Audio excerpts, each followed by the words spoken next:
Going to finish up the 10th chapter of The House with a Clock in Its Walls by John Bellairs. Mrs. Zimmerman seemed to have defeated Selena Izzard in a witches' battle, but the clock is still ticking. The Izzards being very methodical, Jonathan, Lewis, and Mrs. Zimmerman must be ridiculous. So Lewis has written the most ridiculous set of instructions he could to find the clock, and they have now dug out the coal cellar in order to look for it, and here we pick up the story. "Doesn't look like there's any secret panels," said Jonathan, feeling around for springs and hidden levers. "But then, if it looked that way, it wouldn't be secret, would it? No, nothing, I'm afraid. We'll have to use the pick. Stand back, everyone." Lewis and Mrs. Zimmerman got well away from the wall, and Jonathan started swinging.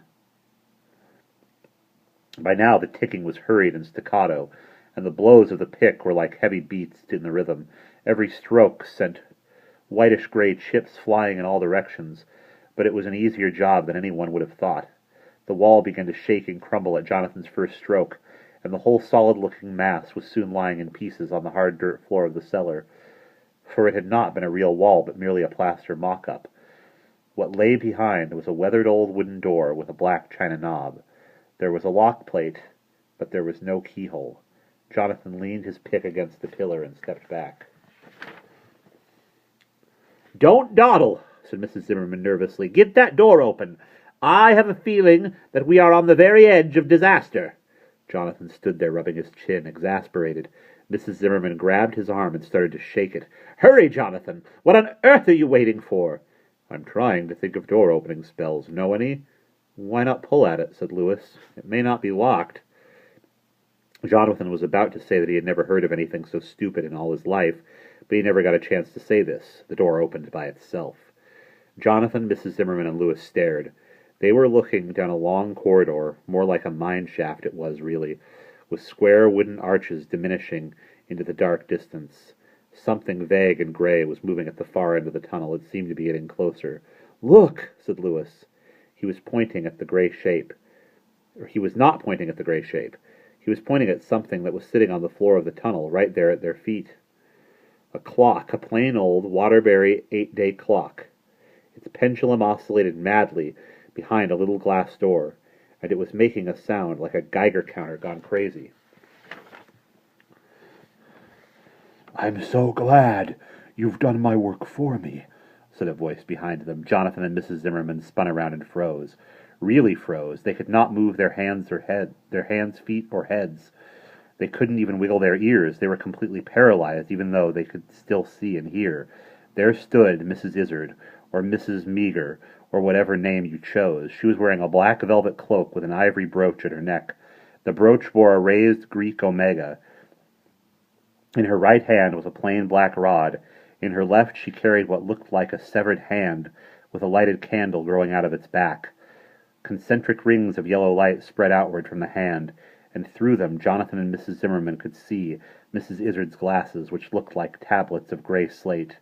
"I do hope you haven't tired yourself, my dears," said the old woman in a nasty, sneering voice. "I do hope you haven't, but if you have, it's all been in a good cause. I couldn't have done anything without you. Not a thing, because, you see, since I was set free, I've been able to pass through walls and doors, but these poor old hands of mine just haven't been able to wield tools. I even had to get Mr. Hammerhandle to find this for me."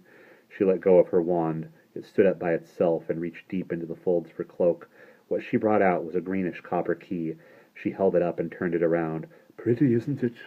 I told him where to look, but he had to do the work.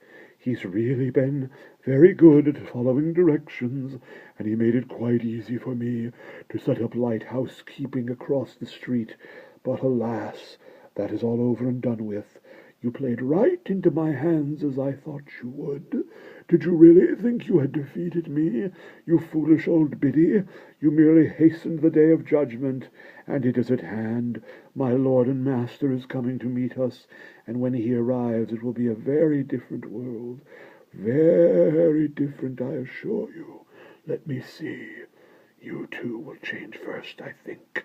She pointed at Jonathan and then at Mrs. Zimmerman. Yes, that's the way it will be. You two first, so Sonny here can watch. You'll want to watch, won't you, Louis? Louis stood with his back to Mrs. Izzard. He was as still as a clothes store dummy. Turn around, Louis, said Mrs. Izzard in that nasty, sweet voice she had used from the beginning. Don't you want to kiss your old Auntie Izzard? Oh, that hurts my voice. He didn't move. Come now, Louis. I command you. Don't be foolish. It'll make things worse for you in the end. Turn around, I say. Louis's body grew tense, and he rushed forward into the tunnel. He picked up the clock, which had just begun to make the whirring sound clocks make when they were going to strike the hour. Stop, boy! Shouted Mrs. Izzard. Stop, you filthy fat pig! I'll turn you into something that your own mother wouldn't. Don't you dare! Don't! Louis threw the clock down. There was a spronging of uncoiled springs and a clatter of clogs and a splintering of wood and a tinkle of broken glass. He reached down into the wreckage and ripped the pendulum free of the works, which were still buzzing furiously. At that moment a figure, which stood only a few yards away from Louis, the figure of an elderly man in a rotting black Sunday suit, vanished. Then there was an awful shriek, a loud inhuman sound like a siren at the top of its wail. It filled the air and seemed to turn red. Louis covered his ears, but the sound was inside his head, in the marrow of his bones, and then it was gone. He turned around. There stood Jonathan, smiling and trying to blink away the tears in his eyes. There stood Mrs. Zimmerman, smiling even more broadly.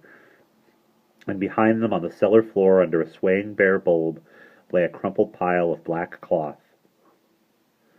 A yellow skull was staring up out of it, staring up in gap-jawed amazement. A few wisps of gray hair clung to the crevices of the smooth dome. The owner of the empty eye-holes, and over the empty eye-holes, a pair of rimless glasses was perched. The glasses were shattered. And that's the end of Chapter 10.